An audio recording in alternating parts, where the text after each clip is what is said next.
मी महेश गणेश सावंत इयत्ता 6वी शिकणारा विद्यार्थी. आपल्याला लहानपणापासून माहित असतं की पंडित जवाहरलाल नेहरू कोण होते, महात्मा गांधी कोण होते, सरदार वल्लभभाई पटेल कोण होते. पण आपण एकतरी गुण त्यातला आपल्यामध्ये घेतो का? 15 ऑगस्ट 1947 रोजी आपला भारत देश स्वातंत्र्य झाला. का झाला आपल्याला ते माहित नाही. आपल्या भारताचा तिरंग्यात 3 रंग असतात, एक अशोक चक्र असतं, हे सगळ्यांना माहिती आहे. पण त्या तिरंग्याला आपल्या भारताची शान मानली जाते. त्या शानेचा अर्थ काय हे कोणालाच माहित नाही. केसरी म्हणजे त्याग, पांढरा म्हणजे शांती, हिरवा म्हणजे समृद्धी आणि त्यातला निळं अशोक चक्र म्हणजे कायदा आणि सुव्यवस्था. 15 ऑगस्ट 1947 रोजी आपला भारत देश स्वातंत्र्य झाला. पण तशी कुटुंबाला कुटुंब प्रमुखाची गरज असते, तशी या देशाला गरज होती ती एका संविधानाची. आणि भारतरत्न डॉक्टर बाबासाहेब आंबेडकर यांनी 2 वर्ष 11 महिने 17 दिवसांमध्ये हे संविधान लिहून पूर्ण केले आणि 26 जानेवारी 1947 रोजी या संविधानाची अंमलबजावणी करण्यात आली. मग आपल्या संविधानाने आपल्याला सर्वांना समान अधिकार आणि हक्क दिले. मग का आपण जाती आणि धर्मावरून भांडणं करतो? मला एक सांगा, तुम्ही हिंदू, मुसलमान, इस्लाम व इतर कोणत्याही धर्मांच्या लोकांना इथे घेऊन या आणि त्यांचं रक्त चेक करा, लालच असणार आहे ना. मग का आपण रंगावरून भांडणं करतो की नारंगी रंग आमचा आणि हिरवा रंग तुमचा? आपल्या भारताची शान भारत माता आहे, ती एक स्त्री आहे. आपल्या भारतात किती स्त्रियांना आदर केला जातो ह्याचा विचार केला पाहिजे. आज आपले नौजवान भारताच्या सीमेवर आपल्या देशाचे रक्षण करत असतात. ते आपल्या जीवाची पर्वाही करत नाहीत आणि आपण आपल्या परीक्षेत मार्क कमी पडले म्हणून सुसाईड, आपल्याला दुसऱ्यांनी धोका दिला म्हणून सुसाईड. हा खरंच आपला भारत आहे का? ह्याच्यात कुठेतरी बदल केला पाहिजे.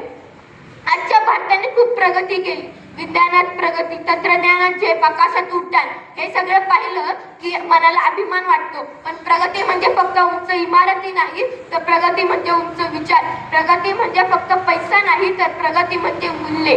आजच्या तरुणांची स्वप्ने फार मोठी आहेत, पण स्वप्नांसोबत मोठ्या आहेत त्या म्हणजे जबाबदाऱ्या. कारण उद्याचा भारत तुमच्या हातात आहे. उद्याचा भारत तुमच्या हातात आहे. भारताचे संविधान म्हणजे फक्त एक पुस्तक नाही, तर ते भारताच्या आत्म्याचं प्रतिबिंब आहे.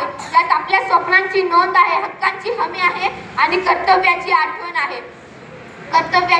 आहे. आपल्या संविधानाने आपल्याला सांगितलं की खरी लोकशाही म्हणजे फक्त मतदानाचा अधिकार नाही, तर खरी लोकशाही म्हणजे सर्वांना समान न्याय, सर्वांना समान संधी आणि सर्वांना समान सन्मान. आज आपण मोठ्या अभिमानाने म्हणतो की भारत हे जगातील सगळ्यात मोठी लोकशाही आहे. पण खरी लोकशाही म्हणजे फक्त सरकार निवडणे नाही, तर खरी लोकशाही म्हणजे जबाबदारीने वागणे आणि चुकीच्या गोष्टींवर आवाज उठवणे. ते म्हणतात ना, इतिहास घडवणारे कधी इतिहास विसरू शकत नाहीत, इतिहास घडवणारे कधी इतिहास विसरू शकत नाहीत आणि इतिहास विसरणारे कधी इतिहास घडू शकत नाहीत. इतिहास विसरणारे कधी इतिहास घडू शकत नाहीत. मुळात हाच खरा मोठा इतिहास आहे. एकदा प्रयत्न तर करून बघा. कोणीतरी म्हटले, लहरों से डरकर नौका पार नहीं होती, लहरों से डरकर नौका पार नहीं होती, कोशिश करने वालों की कभी हार नहीं होती, कोशिश करने वालों की कभी हार नहीं होती. असफलता एक चुनौती है, उसे स्वीकार करो, क्या कमी रह गई उसे देखो और सुधारो. कुछ किए बिना किसी की जय जयकार नहीं होती, कोशिश करने वालों की कभी हार नहीं होती. एक गोष्ट मात्र लक्षात ठेवा, आकाशात उंच उडण्यासाठी छोट्याच्या पिल्लालाही घट्ट सोडावं लागतं. आकाशात उंच उडण्यासाठी छोट्याच्या पिल्लालाही उंच उडावं लागतं आणि सुंदर धबधबा बनण्यासाठी पाण्यालाही उंचावरून पडावं लागतं. सुंदर धबधबा बनण्यासाठी पाण्यालाही उंचावरून पडावं लागतं.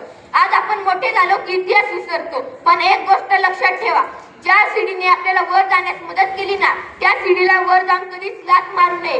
कारण जर आकाशाची उंची गाठण्यास परत यावंच लागलं कधी खाली, तर मातीचा अभाव मात्र गमावू नये. धन्यवाद.